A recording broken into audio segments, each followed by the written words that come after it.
إن الحمد لله نحمده ونستعينه ونستغفره ونعوذ بالله من شرور أنفسنا ومن سيئات أعمالنا. من يهده الله فلا مضل له ومن يضلل فلن تجد له وليا مرشدا. أشهد أن لا إله إلا الله وحده لا شريك له وأشهد أن محمدا عبده ورسوله لا نبي بعده. قال الله تعالى في كتابه الكريم: أعوذ بالله من الشيطان الرجيم. يا أيها الذين آمنوا اتقوا الله حق تقاته ولا تموتن إلا وأنتم مسلمون. وقال الله تعالى أيضا: قد أفلح المؤمنون الذين هم في صلاتهم خاشعون. وقال النبي صلى الله عليه وسلم: اتق الله حيثما كنت وأتبع السيئة الحسنة تمحها وخالق الناس بخلق حسن. فيا عباد الله، أوصيكم ونفسي بتقوى الله وطاعته لعلكم ترحمون. أما بعد. Ma'asyiral muslimin, hadirin sidang Jumat yang dimuliakan oleh Allah. Tiada untaian kata yang pantas kita ucapkan kehadiran Sang Khalik, melainkan puji serta rasa syukur kita kepada Allah Subhanahu wa taala. Dialah Allah Subhanahu wa taala yang memiliki alam semesta ini. Dialah Allah yang telah begitu banyak memberikan kita kenikmatan. Hingga detik ini Allah masih mencurahkan nikmat kesehatan dan kesempatan sehingga kita bisa hadir dan berwajah di tempat yang sangat mulia ini dalam rangka taqarrub ila Allah. Salawat serta salam semoga tetap tercurah dari baginda Nabi Muhammad sallallahu alaihi wasallam kepada keluarganya, sahabatnya, dan mudah-mudahan kita sebagai umatnya diberikan hidayah dan keistiqomahan untuk dapat mengikuti uswatun hasanah dan risalah yang telah dicontohkan dan disampaikan oleh baginda Nabi, sehingga di dalam kita mengarungi kehidupan ini baik di dunia maupun kelak di akhirat kita akan memperoleh keselamatan dan kebahagiaan. Ma'asyiral muslimin, hadirin sidang Jumat yang dimuliakan oleh Allah. Tema khutbah kita pada siang hari ini, urgensi khusyuk di dalam salat. Hadirin jamaah rahimakumullah. Sebelum kita berbicara tentang apa pentingnya khusyuk di dalam salat, maka terlebih dahulu kita harus memahami bagaimana kedudukan salat dalam Islam. Yang pertama, salat adalah merupakan rukun min arkanil Islam, rukun di antara rukun-rukun Islam. Hal inilah yang dikatakan oleh baginda Nabi Muhammad sallallahu alaihi wasallam tatkala beliau ditanya oleh malaikat Jibril, "Ya Muhammad, akhbirni 'anil Islam."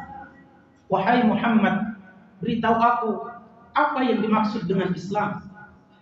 Maka di antara jawaban Rasulullah sallallahu alaihi wasallam adalah tuqimus shalah, hendaklah kamu mendirikan salat. Ini menunjukkan bahwa salat adalah merupakan rukun di dalam agama Islam kita. Maka tatkala seseorang itu meninggalkan salatnya, maka sesungguhnya dia telah menghancurkan Islamnya. Yang kedua, salat adalah merupakan tiang agama. As-salatu imaduddin. Salat adalah tiang agama, kata Rasulullah. Kalau diibaratkan sebuah bangunan yang kokoh, pastilah dia ditopang dengan tiang yang kokoh pula. Maka tatkala seseorang meninggalkan salat, maka sesungguhnya dia telah merubuhkan bangunan agamanya. Maka kata Rasulullah SAW, pembeda antara orang mukmin dengan kemusyrikan dan kekafiran adalah tarkus shalah. Dia meninggalkan salat. Man taraka salata muta'ammidan faqad kafara jihara. Barang siapa yang meninggalkan salat secara sengaja, maka telah kafirlah dia dengan nyata. Yang kedua, salat adalah merupakan tolak ukur dari ibadah yang lain. Rasulullah SAW bersabda, "Awwalu ma yuhasabu 'alaihi al-'abdu yawm al-qiyamati as-salah." Yang pertama kali nanti akan dihisab pada hari kiamat atas seorang hamba adalah salatnya. Idza saluhat saluha sa'iru 'amali wa idza fasadat fasada sa'iru 'amali. Jika salatnya baik kata Rasulullah, maka amal yang lain juga baik. Tetapi jika salatnya rusak, maka amal yang lain juga akan rusak. Demikianlah betapa penting kedudukan ibadah salat di dalam agama Islam. Yang kedua, apa yang dimaksud dengan khusyuk di dalam salat? Para ulama telah banyak mendefinisikan pengertian khusyuk di dalam salat. Atau seperti apakah salat itu dikatakan khusyuk? Salah satu referensi yang saya ambilkan yaitu yang terdapat di dalam kitab Tawdihul Ahkam yang dikarang oleh Syekh Abdullah bin Abdurrahman Al-Bassam. Kitab ini adalah merupakan syarah dari kitab Bulughul Maram yang dikarang oleh ulama kenamaan Ibnu Hajar Al-Asqalani. Di dalam kitab Tawdihul Ahkam disebutkan yang dimaksud dengan khusyuk itu adalah yang pertama hudurul qalb, yaitu hadirnya hati. Seseorang yang sedang melaksanakan sholat, hendaklah dia menghadirkan hatinya. Dia ingat bahwa dirinya sedang sholat. Karena betapa banyak fisiknya sholat, tetapi pikirannya tidak sedang sholat. Pikirannya sedang memikirkan pekerjaan, pikirannya sedang memikirkan duniawi atau yang lainnya, sehingga terkadang dia lupa rakaat salatnya, sehingga terkadang dia lupa bacaan salatnya. Maka hudurul qalb adalah bagian dari khusyuk di dalam salat. Ditambah lagi dia harusnya tadabbur, menghayati apa yang ia baca. Itulah yang disebut dengan khusyuk di dalam salat, hudurul qalb. Yang kedua, wasukunul jawarih, dan tenangnya anggota badan. Tenangnya anggota badan merupakan ciri seseorang khusyuk di dalam salat. Karena suatu ketika ada orang yang sedang salat, kemudian dia memain-mainkan jenggotnya. Rasulullah SAW berkomentar tatkala beliau melihat orang ini. Apa kata Rasulullah? "Lau khasha'al qalb, hadza la khash'atil jawarih." Orang ini kalau hatinya khusyuk, pasti juga anggota badannya akan khusyuk, akan tenang. Maka salah satu bagian khusyuk di dalam salat adalah ketenangan anggota badan, atau dalam fikih disebut dengan tumakninah atau al-itminah. Yang ketiga, disempurnakan dengan waghaddul basari baina yadayillah, yaitu menundukkan pandangannya di hadapan Allah Subhanahu wa taala. Artinya dia mengerjakan ibadah salat dengan ihsan. An ta'budallaha ka'annaka tarahu fa in lam takun tarahu fa innahu yarak. Kata Rasulullah, beribadahlah kalian kepada Allah seolah-olah kalian melihat Allah. Tetapi jika kita tidak mampu melihat Allah, maka yakinlah bahwa Allah melihat kita. Maka ketiga unsur inilah yang harus terpenuhi di dalam ibadah salat yang kita lakukan, sehingga salat itu disebut dengan khusyuk. Tetapi salat hadirin jamaah rahimakumullah sesungguhnya bukan berkontemplasi, bukan khusyuk yang tidak ingat apa-apa. Khusyuk juga adalah mengingat tentang kondisi sekitarnya. Karena salat Rasulullah adalah salat yang terbaik. Sallu kama ra'aitumuni usalli, salatlah kamu sebagaimana kamu melihat aku salat, kata Rasulullah. Dalam riwayat disebutkan kata Rasulullah, aku ingin salat, kemudian memanjangkan salatku, tetapi aku mendengar ada anak kecil yang menangis, maka aku mempercepat salatku. Ini menunjukkan bahwa bagian disebut khusyuk juga adalah ingat tentang kondisi sekitarnya. Atau tatkala Rasulullah SAW begitu lama sujud di dalam salatnya, ternyata beliau sedang membiarkan cucunya bermain di atas punggungnya. Dan ini juga adalah bagian dari khusyuk di dalam salat.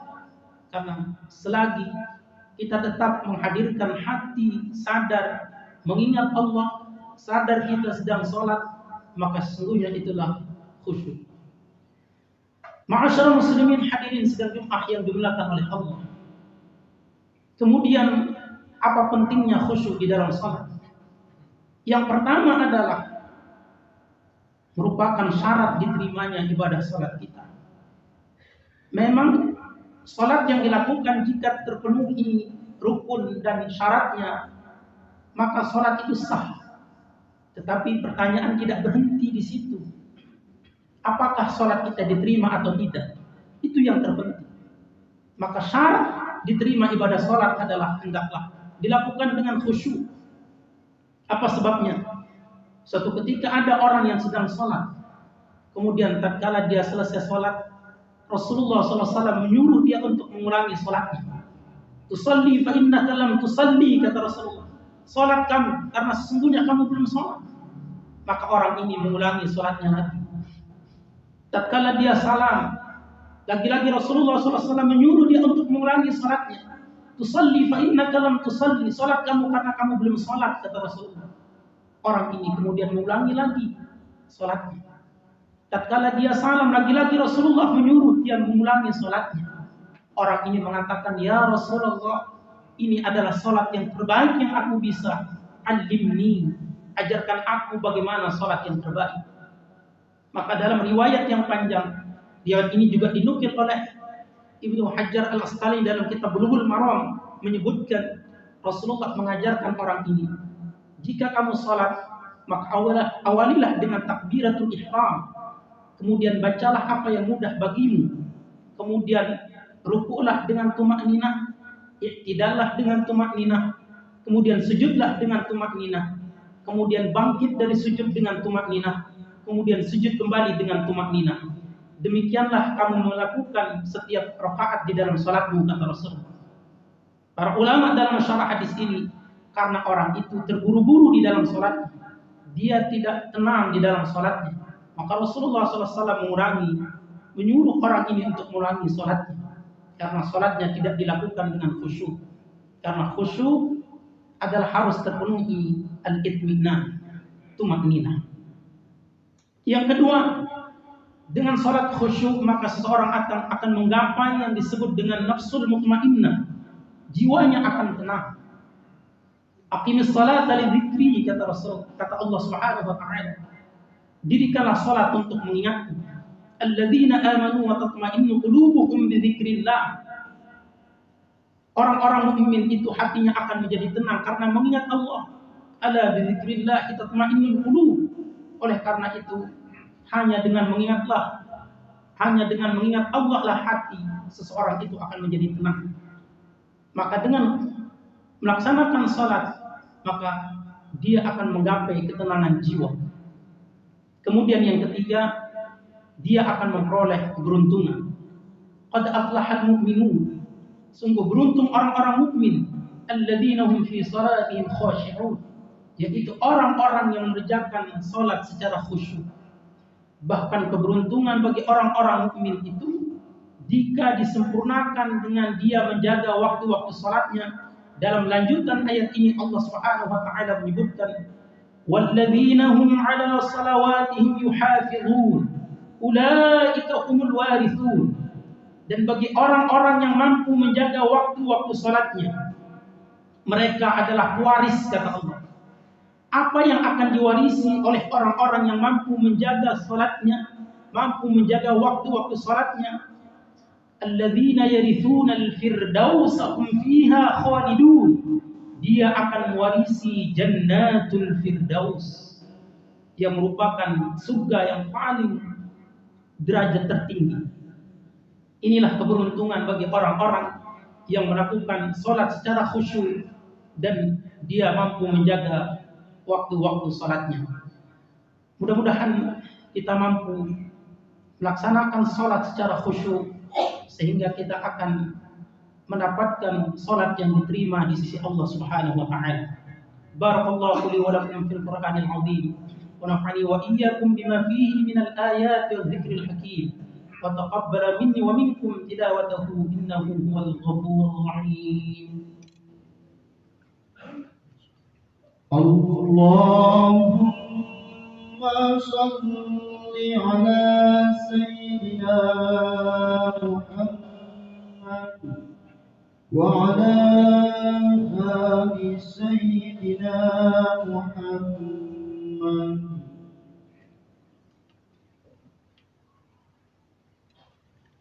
الحمد لله الذي أنزل السكينة في قلوب المؤمنين ليزدادوا إيمانا مع إيمانهم. أشهد أن لا إله إلا الله وحده لا شريك له وأشهد أن محمدا عبده ورسوله لا نبي بعده. قال الله تعالى في كتابه الكريم: أعوذ بالله من الشيطان الرجيم. إن الله وملائكته يصلون على النبي يا أيها الذين آمنوا صلوا عليه وسلموا تسليما. اللهم صل على سيدنا محمد وعلى آل سيدنا محمد كما صليت على سيدنا إبراهيم وعلى آل سيدنا إبراهيم، وبارك على سيدنا محمد وعلى آل سيدنا محمد كما باركت على سيدنا إبراهيم وعلى آل سيدنا إبراهيم في العالمين إنك حميد مجيد. وارض اللهم عن ساداتنا أبي بكر وعمر وعثمان وعلي وعن الصحابة أجمعين وعن التابعين وتابعيهم بإحسان إلى يوم الدين. اللهم اغفر للمسلمين والمسلمات والمؤمنين والمؤمنات الأحياء منهم والأموات. ربنا اغفر لنا ولوالدينا وارحمهم كما ربونا صغارا. ربنا هب لنا من أزواجنا وذرياتنا قرة أعين واجعلنا للمتقين إماما.